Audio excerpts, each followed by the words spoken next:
Hello, my name is Fred Dodson, speaking from the viewpoint of a success coach. The title of this presentation is If You're Firm in Your Goal, Nothing Will Stop You. That means if you're really firm in your goal, if you've really decided, if you're really committed, then there will be no distractions, setbacks, or objections. There will be no doubts. You can usually tell how firm or not firm somebody is in how easy it is to get them off track, how easy it is to discourage them from their goal. We actually have an exercise on this in the reality creation course where we deliberately try to get somebody off track. We deliberately provide negativity to see how firm somebody is in their goal. And if they're really with it, if they're really firm, then no amount of negativity, nothing that we say, no objections that we give, no roadblocks that we set for that person will get them out of what they've decided is their new reality. To give you a practical example for at home, let's say your goal is weight loss. You said, okay, I'm going to lose 5 kilos within the next 2 months, okay, which is a very realistic goal, a very understated goal. Anybody could achieve that. And you've set this goal, and you back it up with actions. Let's say you say you're going to go to work out every 2 days, and you're going to reduce the portions you eat, and there's certain foods you're not going to eat anymore. Let's say you support your new goal with those actions.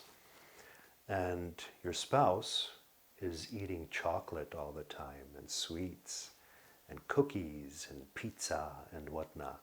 Your spouse is eating whatever he or she wants, right in front of you. Now, if that makes you angry, or if that tempts you, if you're very easily tempted by that, you open the closet and you see chocolate all over the place, what that really means is it's not a problem of your spouse. It's not your spouse's fault that you don't lose weight. It's not their fault that it tempts you, okay? It means you're not firm enough in your goal. You haven't decided deeply enough. It's not a deep decision. It's an intention, a small intention. Not even a strong intention. It's a wish, but it's not a firm, reality-creating decision. Okay? And if you're weak-willed, as they say, if your intention is weak, then you know, of course you're better off getting rid of all sweets and not seeing them at all. But that's not necessary if you're firm, because if you're firm, nothing's going to tempt you. You see, that's a true intention of strength, an intention that has the power to create reality. And it really is just one intention. An intention so firm and so strong and so decisive that it relents to nothing, that you could be surrounded by sweets all the time and it wouldn't change anything. And you could have hundreds of setbacks, it wouldn't change your determination and the fact that that is your goal. So, negative events or events that contradict your goal are actually good for you because they show you how truly aligned with your goal you are, how truly determined you are. Now, if you're still busy trying to get rid of the doubts and get rid of the negatives and not have them come up at all, it means you're still not firm, you're still not there, you're still not in the full belief. Do you see what I'm saying? That is such an important message. It's something very poorly understood. When you've truly decided, there are no doubts, and if there are doubts, the doubts don't matter much because the decision is made. It's as if you make a decision, it's as if you're the boss of a company and you make a decision and some of the employees object, but you're the boss.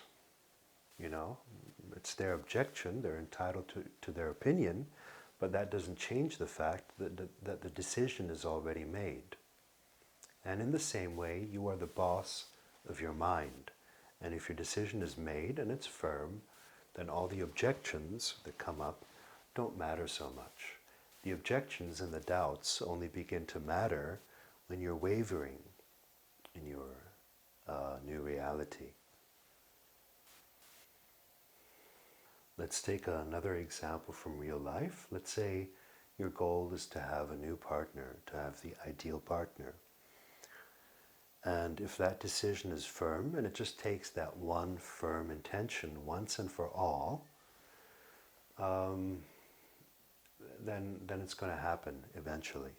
Okay, it's just going to come up. And if your intention is not firm, you're going to be waiting. Okay, and 1 year later and 2 years later, you're still going to be waiting, asking why that partner hasn't shown up. And if you get rejected, you're going to get discouraged. But if the decision is firm, then no amount of rejection is going to sway you back to the idea that you don't have the ideal partner. And you're never going to settle for less, for a lesser partner. Okay? So with somebody who's firm, let's say they get rejected, their reaction would be, actually it wouldn't be, oh my God, I got rejected, this is, I'm not good enough. It would be just the opposite. It would be, wow, how is it possible that anybody would reject me? They must be crazy. That person who rejected me, they must be out of their mind, okay? I'm so ready to go. I'm so full of love. I'm so very attractive. Any sort of rejection, utterly insane. Okay, that's the thought process, the attitude of a person who's firm in their new reality, in their new decision, and that's the person who will attract what they say they want to attract into their lives. And the same thing applies to all other goals. If your goal is money, which is a very common goal, then no amount of setback, no amount of fear, no amount of problems, no amount of bills piling up will deter you, because the intention is so deeply rooted. You're so very determined to make that good money. So very determined. And I admit, sometimes this determination comes through a long time, a long phase of setbacks and discouragement. But then one day, that's how the process sometimes goes. One day, you're just so tired of setbacks and so tired of doubt and discouragement. You're so tired of it that you say, enough is enough. I'm going to make this intention really firm. This has got to be the case now. This just has to happen. I won't accept any less anymore. Enough is enough. That's it. That's it. Never again shall I go back to my old standard. So that's one way to get more firm with your goal. You've just had it. You've had enough of wavering. You've had enough of doubts. And you make that decision to just stick with that. Another way to get more firm with your goal, frankly, is to have only one goal. Not to split between many different goals. Sure, you can do many different activities, you can have many different projects, but in my view, you should only have one goal at a time. If you only have one big goal at a time, it kind of channels your energies, makes your energy more like a funnel or tunnel or laser that you can point in one direction. And what it does is it makes everything else subordinate to that one goal. Okay, you got one priority. I mean, that's the definition of focus, isn't it? Having one priority to aim at. Makes it much easier and much more quick to accomplish because you keep having your eyes on the goal instead of having your eyes on several different goals. You know? Having one goal at a time also means being decisive, having decided. The word decide coming from cut, means looking at one thing and not another.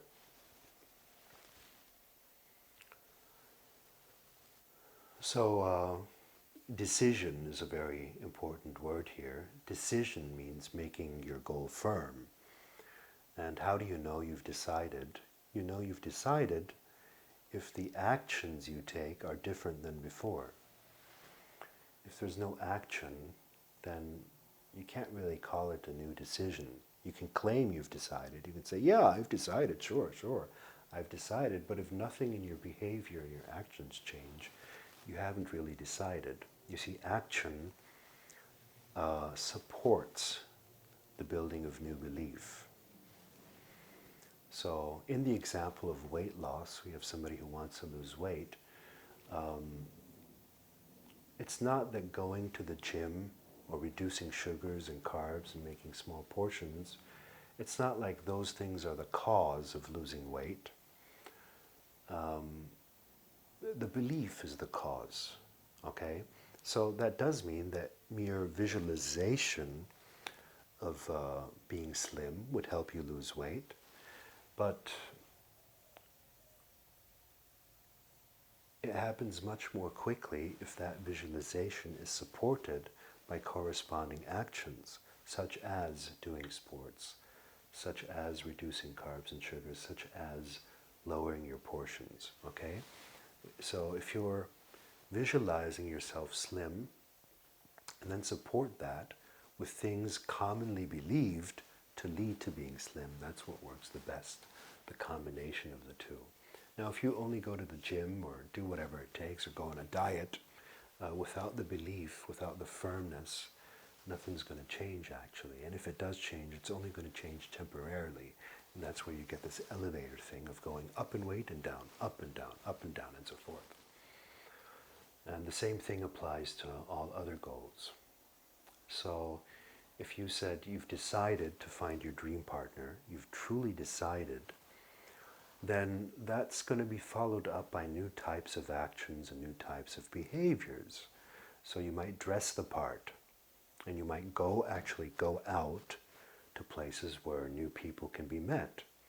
If you say, okay, I know students, they've decided for a new partner, okay, they do the visualization part, they do the belief part, but then they stay on their couch, they stay in their comfort zone, and no dream partner is ever found in the comfort zone. It just doesn't happen.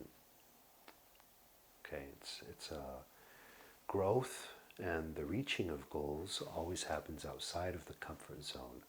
Why? If it were in the comfort zone, it would already be true. So the reason you go out of your comfort zone is to bring things that are uncomfortable to you into your comfort zone, so that then the new partner or the higher income become part of your comfort zone, at which point you set new goals. And again, expand, again, stepping out of your comfort zone more and more. Do you see what I'm saying? So deciding is a way to make your goal more firm, and supporting it with daily action. It's not about the stuff you do once in a while, it's about the stuff you do daily, and the stuff you do daily are called habits. The word habit comes from the word living. Okay, your habits are how you live. Your habits craft your reality day to day. One more thing on making everything subordinate to your one goal is that whatever your goal is, if it's weight loss, okay, and you're going on a weekend trip to the mountains, then you take that weekend trip to the mountains as an opportunity to get some body movement. Okay, but if your goal is to find the perfect partner, you take that same weekend trip to the mountains as an opportunity to meet new people. And if your goal is business success, say, then you take that same weekend trip to the mountains as an opportunity to scout new locations for your next business conference, for example. Okay, that's how you make everything subordinate to your one goal. Everything you do, your entire life, you're in some ways aware of it all day, no matter what you're doing. Okay, so you're not just going on that weekend trip randomly, you're filled with your goal. You're taking your goal with you on that weekend trip. Now I know that sounds kind of fanatic, as if you can never relax and just chill out and forget about your goal. And that's not what I'm saying. It's good to have phases where you just release once in a while and focus on something else. Just let go once in a while. It's essentially a focusing, letting go, focusing, letting go, focusing, letting go, focusing, letting go. Work, rest, work, rest. Tension, relaxation. It's that kind of balance. But it's not a permanent letting go. A permanent letting go would be a loss of interest. Reaching a goal requires you to maintain interest, to maintain focus over and over and over and over again. You keep chiseling that stone, okay? But as you know, focus is best maintained if it is relaxed once in a while, if you do just the opposite. So if you're constantly focused, constantly working, what happens is you start to exhaust, you start to tire. Okay, the rubber band overstretches and it becomes kind of useless. Good long-term focus has many phases of non-focus, many phases of rest. But here again, you're using the rest and the relaxation to have more energy for the goal. So even the resting is subordinate to the goal. Another way to make your goal more firm is to immerse yourself into it. Okay, you can read about it, you can write about it. In fact, write all of your goals down. You can think about it repeatedly. Just be involved with it on a daily basis. If a day goes by where you're not involved in it in some way, that's no good. Okay, I know many of my recent students, they like to go to auditions. They want to be actors, and you know, I've observed them, and there's some, they go several days with no relation whatsoever to filming or acting or auditions or casting, and that's not good. It's just, if that's their business, if that's what they want to be, they should study up on it and improve themselves on it continually. And what if nothing comes up? What if, they tell me, yeah, but nothing came up. I didn't get any auditions. Haven't gotten any for weeks. And I say, so what? You're preparing yourself for the time in which they do come up. You're preparing yourself for success. In fact, preparing yourself for success is going to lead to success. So if that's your goal, if any goal you have, I want you to be involved with it in some way every day, even if it's just 10 minutes. Even if you just watch a YouTube video on it, on your topic for 10 minutes. Okay? There has to be accumulation of thought around it, because you have these small thoughts, and small thoughts become bigger and bigger and bigger and bigger, and when thoughts become very big, you're compelled to act and to make decisions and to go in the direction of the new reality you wish to create. And finally, the best way to make your goal more firm is not to call it a goal, actually, but to stay with the final result, to call it a reality. That's why I say reality creation, not goal creation. To just keep your eye on the final result, keep your feeling on the final result of what it's going to be like to really have that, to already have that, what it feels like.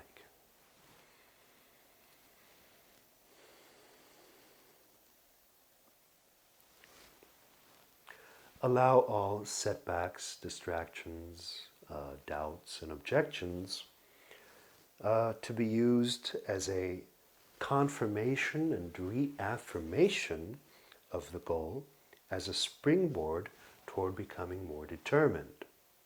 Okay? Many people, they have a setback and then they stop. They give up. They just drop everything or they get discouraged. I would use any, even the smallest setback as a reminder of what I really want, of my determination. Okay, so every time something negative comes to me regarding my goal, I just say, okay, that's evidence that I'm going to improve even more. I'm going to get even better. Please note that being determined and firm does not mean being rigid. You can be firm but relaxed. You can be firm and disciplined but chilled out. You can be disciplined without going into guilt and self-punishment if you lose the discipline. You see, things don't always go according to goal. And if you have guilt and self-punishment, it implies that you're not doing a good job. It implies that you're low consciousness. It implies that you're a little child and require such punishment. Actually, it implies that you're not on track. If you're truly firm in your goal, you don't need rigid punishment and guilt and all of that. If you're really firm in your goal, you are in fact relaxed in the knowledge that those beautiful things are coming your way already. It's already done. So all the tension is quite useless. Okay? I have this utter lack of tension and rigidity. I don't even require much discipline. The word discipline is associated with really serious moods. It's just a matter of having a firm intention and then following up with daily action.